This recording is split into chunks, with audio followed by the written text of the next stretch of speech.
नमस्कार शेतकरी मित्रांनो, तुम्ही वांगी लागवड करण्याचा विचार करत असाल तर तुमचे प्रश्न असे असतील की वांगी कोणत्या महिन्यात लावावी, कोणत्या हंगामात वांग्याला जास्त नफा मिळतो, तर हे संपूर्ण आपण या व्हिडिओमध्ये जाणून घेणार आहोत.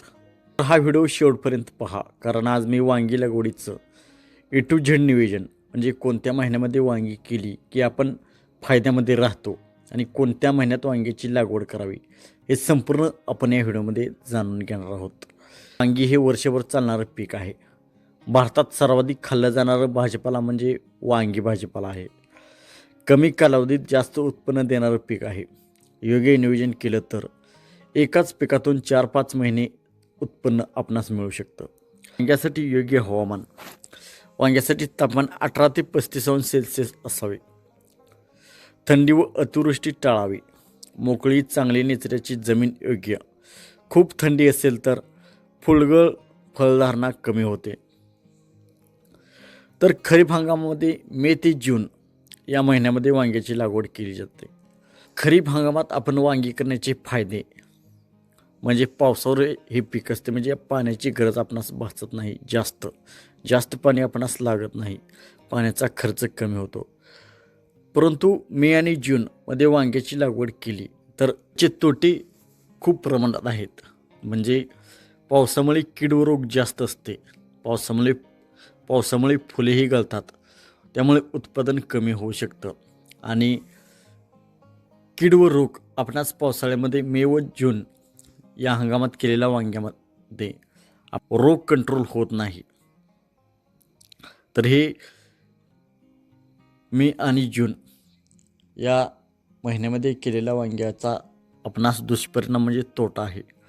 तर नवीन शेतकऱ्यांनी मे आणि जून या महिन्यामध्ये लागवड करण्याचे टाळावे. दुसरा हंगाम म्हणजे रब्बी हंगाम, ऑक्टोबर ते नोव्हेंबर. ऑक्टोबर आणि नोव्हेंबरमध्ये जर आपण वांगी केली तर त्याचे फायदे हवामान स्थिर असते. ऑक्टोबर आणि नोव्हेंबर महिन्यामध्ये वांगीची लागवड केली तर आपण या वांग्यावरती रोग कमी असतो आणि उत्पादन चांगलं मिळतं. परंतु याचे काही तोटेही आहेत. तर बाजारात जास्त प्रमाणात आवक असते, भाव कमी होण्याची शक्यता असते. तर हा हंगाम सुरक्षित पण मध्यम नफा देणारा हंगाम आहे.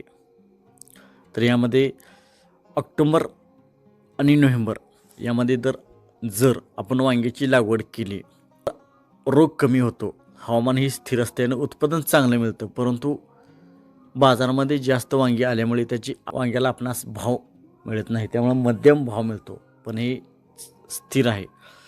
तर उन्हाळी हंगामामध्ये जानेवारी ते फेब्रुवारी या महिन्यात वांग्याची लागवड केली जाते. तर हा हंगाम सर्वात फायदेशीर आहे.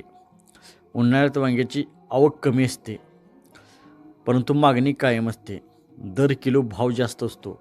योग्य नियोजन केल्यास 1 एकरातून 2 ते 3 लाख रुपये निव्वळ नफा होतो.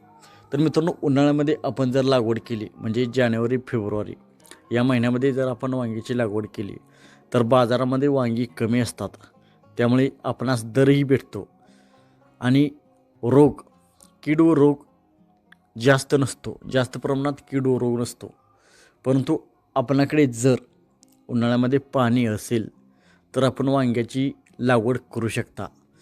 पाणी असेल तर आपण उन्हाळ्यात वांग्याची लागवड केली तर आपणास फायदा होणार आहे. कारण बाजारामध्ये वांग्याची आवक कमी असते आणि दर गगनाला भिडतो. तुमच्याकडे पाण्याची सोय असेल तर जानेवारी आणि फेब्रुवारीमध्ये आपण 100% वांग्याची लागवड करू शकता आणि त्यातून भरपूर पैसे कमवू शकता. तर मित्रांनो, जानेवारी ते फेब्रुवारी या महिन्यामध्ये आपण लागवड केली तर आपणास फायदा होतो. आणि ऑक्टोबर आणि नोव्हेंबर यामध्ये आपण लागवड केली तर बाजारामध्ये आवक जास्त असते, परंतु वांग्यावर कीडही राहत नाही. कीड व रोग याचे नियंत्रण देखील कमी असते, परंतु आवक जास्त असल्यामुळे आपणास भाव थोडा मध्ये मिळतो. आणि मे आणि जून यामध्ये जर आपण वांग्याची लागवड केली तर कीड व रोग भरपूर प्रमाणात असतात आणि पावसामुळे फुलगळही होते. तर आपणच ठरवायचे आहे वांगी आपणास जर पाणी आपल्याकडे असेल, पाण्याची सोय असेल, तर जानेवारी आणि फेब्रुवारीमध्ये हा योग्य टाईम वांगी लागवड करण्यासाठी आहे. तर मित्रांनो, व्हिडिओ आवडला असेल तर व्हिडिओला लाईक करा. चॅनलवरती आपण नवीन असाल तर अशाच उपयुक्त माहितीसाठी आमचा यूट्यूब चॅनल सबस्क्राईब करा.